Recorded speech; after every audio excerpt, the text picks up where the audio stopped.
Okay, let's dive right into this explainer. And hey, I want to instantly take the pressure off here. If you're a brand new singer, or honestly, even if you've been singing for a while, getting your voice ready can sometimes feel like this mysterious, overly complicated process. But it really doesn't have to be.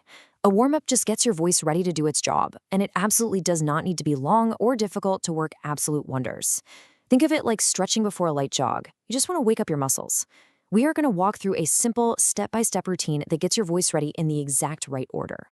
Here is the crucial point we are anchoring on today. 5 focused minutes beat 20 distracted ones, period. When it comes to your voice, a warm-up is strictly about readiness, not perfecting a performance. You aren't trying to hit your absolute highest note or belt out your hardest song right out of the gate. We just want 5 minutes of easy, gentle focus. Quality is always, always going to be more important than how long you spend doing it. All right, before we begin our 5 minutes, we've got 2 super simple ground rules to keep you safe and comfortable. First up, drink some water before you start warming up, not during. Your vocal cords actually need time to absorb that hydration, so chugging water while you sing won't really help you in the moment. Give it some time beforehand. Second, and this is the big one, always listen to your body. If anything hurts, feels tight, or if your voice actually feels worse after an exercise, stop. Stop and rest instead of pushing through. Singing should never, ever hurt.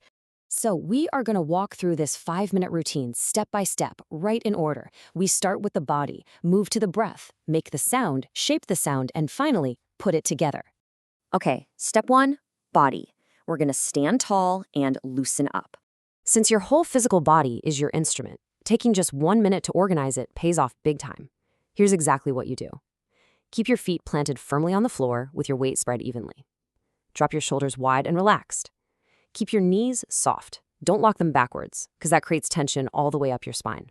Do a few slow head rolls in both directions. Circle your shoulders, maybe do a gentle twist side to side. Finally, just take 3 full, easy breaths out through your mouth, and just let the air come back in naturally. The easy mental cue to picture here is a string gently lifting the top of your head, while your feet stay firmly planted in the floor. Imagine that stretch happening all the way up your spine. It's a beautiful image because it instantly straightens your posture, loosens your neck, and lets your voice box float freely in your throat, exactly where it needs to be, instead of being squeezed or pulled out of position. Moving right along to step 2, breath. Time to wake up your breathing. Singing requires a steady, reliable flow of air, so we want to invite the air in, not force it. Breathe out all the way first. Then let a calm breath drop in low and wide. If you put your hands on the sides of your ribs, you should literally feel your lower ribs open out to the sides, kind of like an umbrella opening up. Do this 4 or 5 times slowly. Then take one of those comfortable breaths and release it on a steady sound, like a snake or maybe a leaking tire, for about 15 seconds. Rest for a second and do that sound 2 or 3 more times. And this perfectly illustrates our simple cue for step 2. Let the air drop in low and then out in one smooth stream, like a slow, steady leak.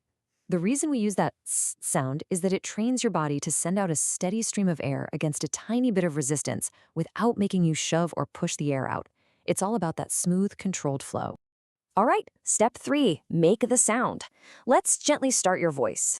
Now that the body and breath are prepped, we're going to spend about 1.5 minutes waking up those vocal folds. What you're going to do is hum softly on a comfortable note right in the middle of your range. Just feel the buzz in your lips and face. Then try a lip trill. For anyone brand new to this, a lip trill just means buzzing your lips together while blowing air out. It's exactly like the sound a kid makes when playing with a toy car. You can also just hum through a regular drinking straw. Glide your voice gently from low to high and back down again while buzzing or humming. Finish up by humming into a vowel. Start with an M and open right up into an ah, keeping it totally relaxed. The cue for your brain during this step is to picture an easy, floating buzz. It should take almost no effort at all. And hey, remember, if you are using a straw, never blow hard through it. Pushing a ton of air through the straw completely defeats the purpose and actually works against your voice. Keep the airflow light and economical. Just let it float. Next up is step 4, shape your sound. Let's open up and smooth your range. So those vocal folds are buzzing happily. Now we want to give that sound a nice, open space to resonate in, moving smoothly from our low notes to our high notes without any sudden jumps or cracks. For this step, you're going to sing an ang sound. Start with that buzzy ang sound, like the very end of the word sing, and carry that exact same forward buzz right into an open ah vowel. Try singing that ang on a light, simple 5-note scale going up and down. This gives your voice a bright forward ring. After that, pick an oo sound and just slide or glide it up and down through your range. And as you go higher, let those high notes get lighter and easier. No yelling required. As you glide up to those higher notes, your easy cue is to just let the sound spin out on its own instead of forcing it. Imagine the sound is just traveling freely forward. The minute you feel yourself grabbing or pushing to reach a note, back off. The whole goal of this warm-up is to smooth out the transitions in your voice, encouraging your upper range to feel light and coordinated. Finally, we reach step 5, put it together. Sing one line with real feeling. Because singing is never just about mechanics, right? It's ultimately about communication and expression. So pick a short, familiar line from a song you know really well, or maybe the first line of a song you're practicing today. Before you sing it, ask yourself, who is this for and what does it actually mean? Say the answer out loud. Then, sing that line and truly mean it. Don't overthink your breath or your throat, just let the emotion take the wheel. What's amazing is that your feelings will naturally organize your breath and voice without you having to micromanage every single moving part. Your final cue to keep in mind before you sing that first line is simple. Sing to one person you care about. Having a clear emotional intention literally engages your nervous system. It tells your body precisely how to coordinate everything we just warmed up.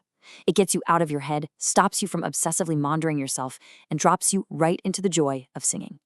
Okay, what about the 3-minute version? This is for when time is really short. Let's be real, life happens, and sometimes even 5 minutes feels like a luxury. Maybe you have a last-minute audition, an early morning choir practice, or just a sudden online call. But check this out. You can still hit all the pillars in the exact correct order by condensing this routine into just 3 minutes. Here's how you do it. Minute 1, do your body and breath together. Plant your feet, do your 3 exhales, and hold one 10-second SS sound.